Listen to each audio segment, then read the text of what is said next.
this part why it took me 20 years to get into the Nethack dev team. And if you want to, hopefully it doesn't take that long anymore. So with these roguelikes and indie games, we have usually one developer. That's not yet a team. So you get a graphic guy, you get a sound guy, maybe a level designer, and then you have a team. So far, so easy. How do you get those people? You recruit them on the internet. They are usually players of your game, and they pop up and do stuff without being asked. And then you go and tell them, how would you like to join our team?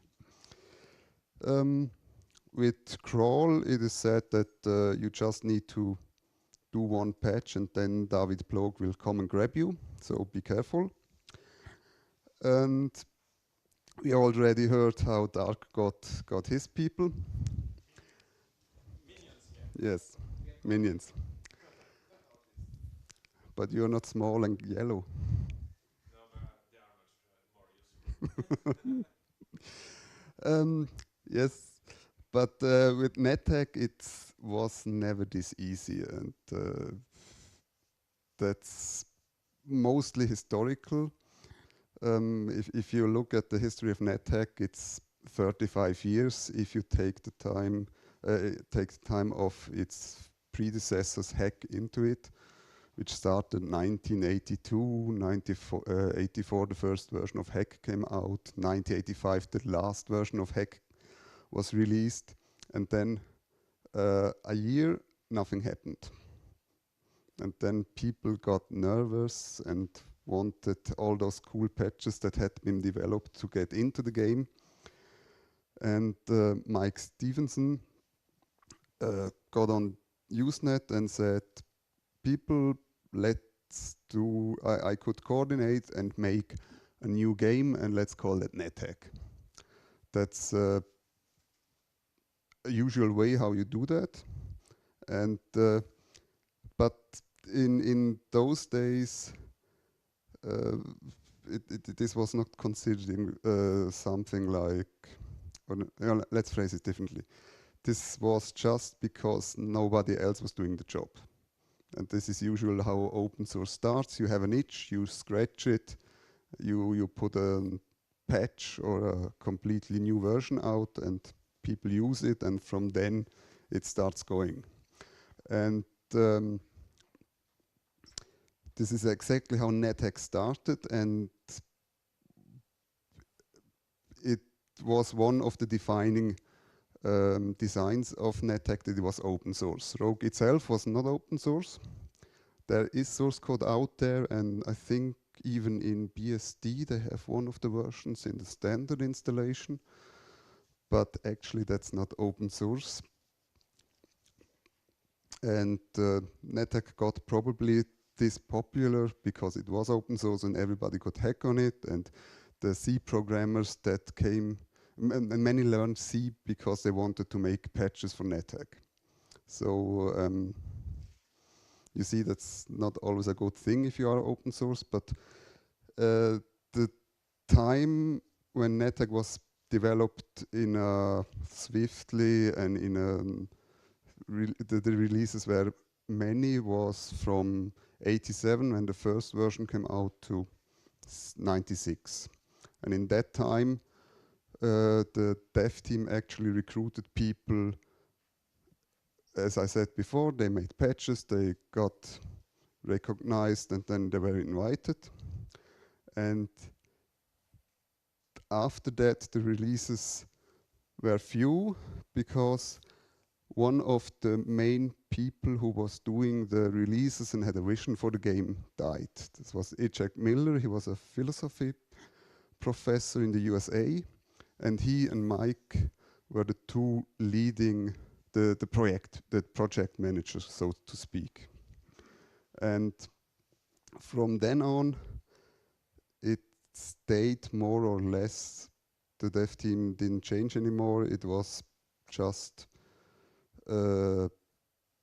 well, they did what they were always doing. So, but the times changed, and so we got this strange image of an dev team that was doing stuff not openly, because at that time you didn't do it openly because there was no GitHub. There were no other repositories that were open. They didn't even use source control. They just sent the patches per mail, and actually did this until 2002. And then then they used CVS as a source control. So you see this all old historical baggage.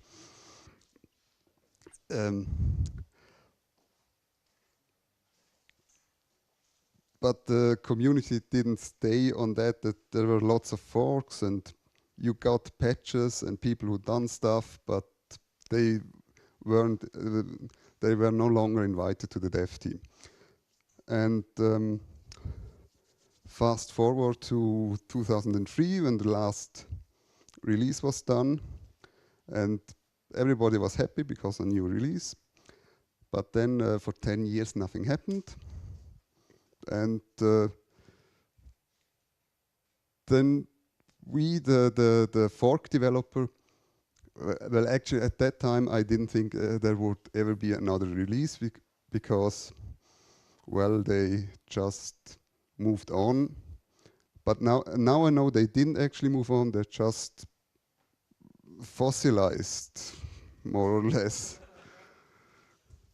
But it's not a nice thing to say, because there were people in the dev team that were rather active and did stuff, but they were doing it more or less alone, and they were cut off of the community actually. So it's was just not a good situation. And then Eric S. Raymond of open source lobbying fame was at the end of the 80s, he was doing some code for Nethack. For example, I think the blindfold was his idea. And 2014, he was doing some CVS to Git repository conversion tool. And then he also wanted to do this with the Nethack CVS repository. And because he knew one of the fork developer from unrelated work, he just popped up an IRC and said, hey guys, I have this repository of the secret Nethack code. Would you have a look at it? Want you see it?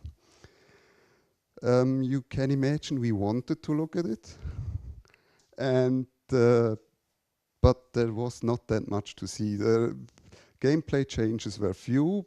They changed a lot of the internal structures, but as we always suspected, there was not much of releasable code in there. They could have released it, but gameplay would have been more or less unchanged. Then this code also leaked in a different way, because we not only got the source code of Nethack, but also from the whole server around it, and there were personal information in it, and it was clear they couldn't release that, but it's not known how. But then the tarball of the Nethack source code was leaked, so everybody could have a look at it. And this actually this was important, as this caused a communication. We started a communication with the Nethack dev team.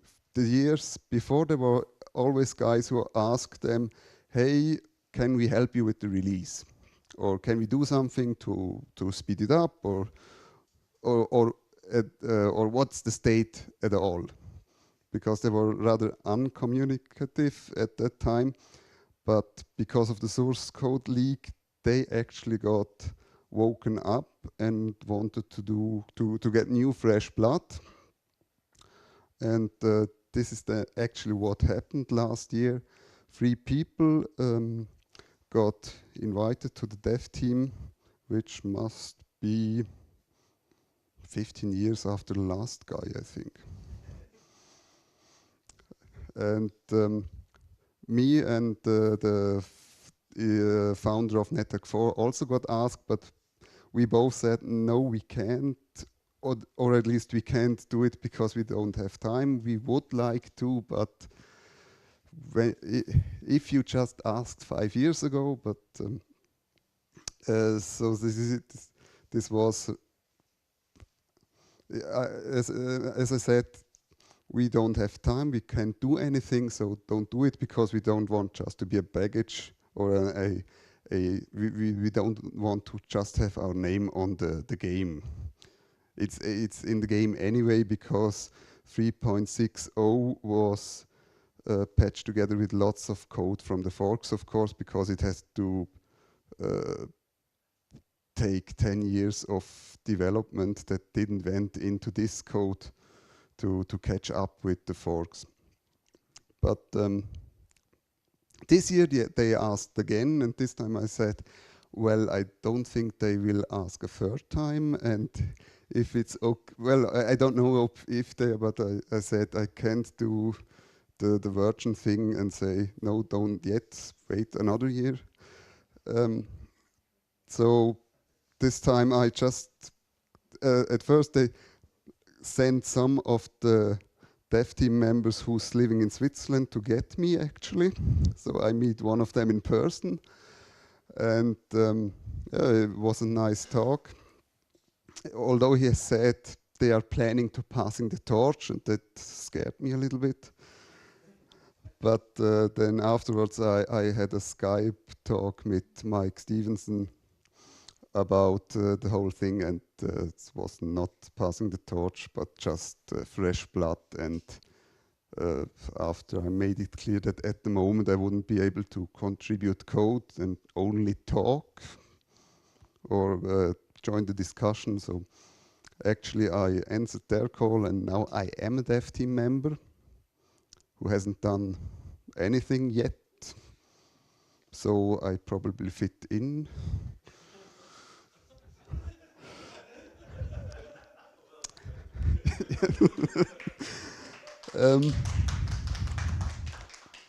But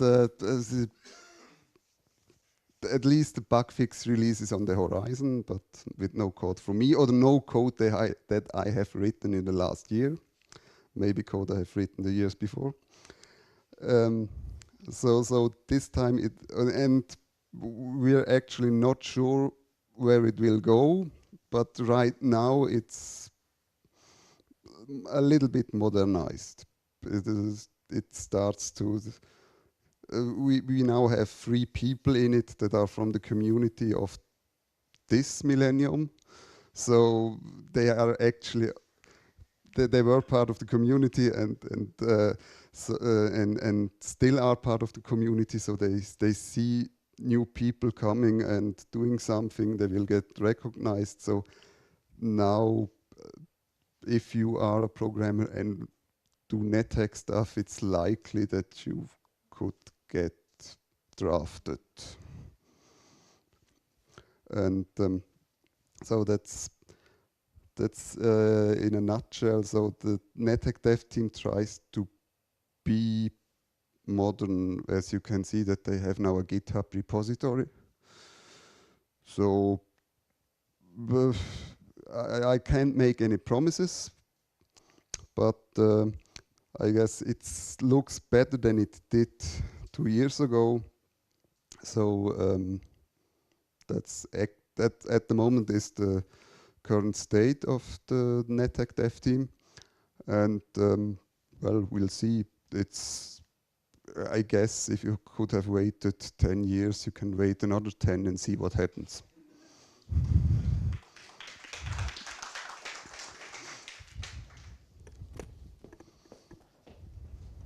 Thank you. So Patric, first of all, congratulations on your ascension to the team. Yeah, thanks.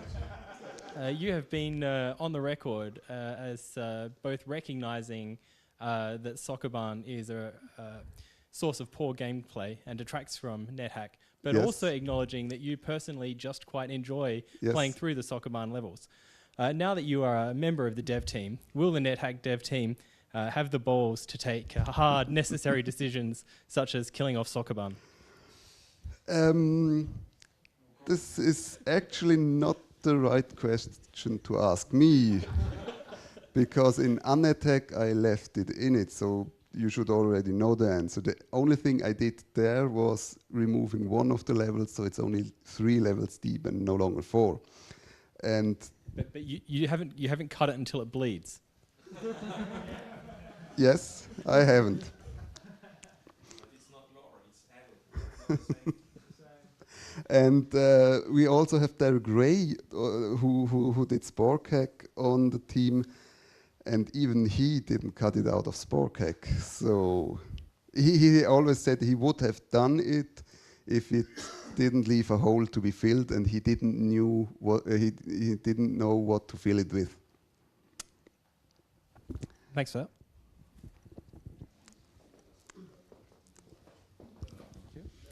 So, can you hear me? Okay. 2 questions. First, he said you ascended. So, what was your ascension kit? A beer and a microphone to talk to Mike Stevenson. Okay, that's fine. And more to the point, did you ever, in the years past, dream of actually becoming a dev member someday? It actually wasn't. I never actually thought about it, because when my first when I first played roguelikes, that was at the end of the 80s when I got my first computer. But at that time, Nethack didn't make a big impression on me, because there were LAN, Omega, Moria. I think I mostly played Moria and Hack Light at that time, both graphical versions, by the way. And only 10 years later, I met roguelikes again, and only then I got involved with Nethack, and this was already after it had its big development phases. So I actually didn't consider the dev team active for the most of my Nethack time.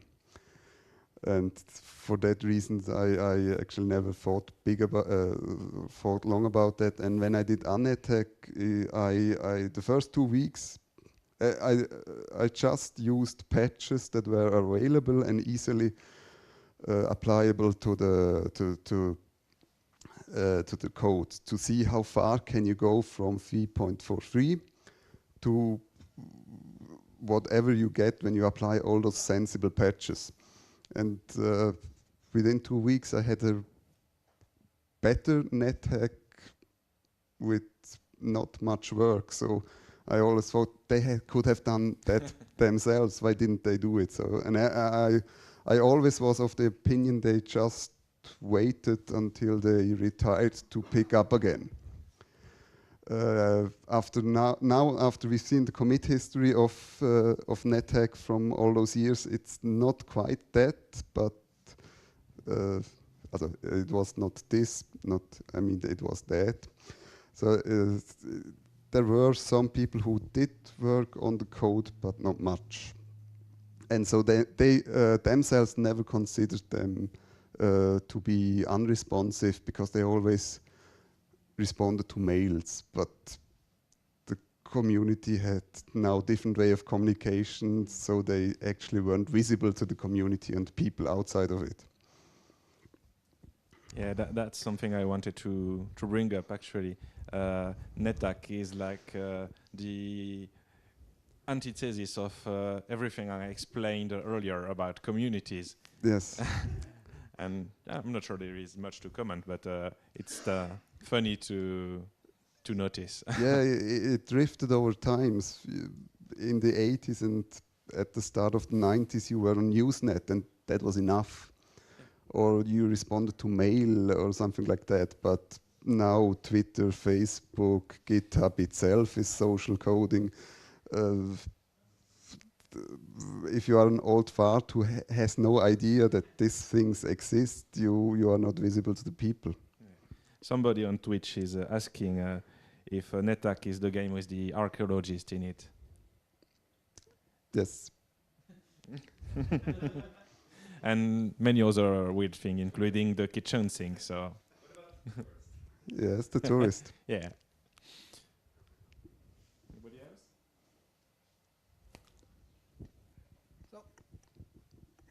Thank you, Patrick. Okay.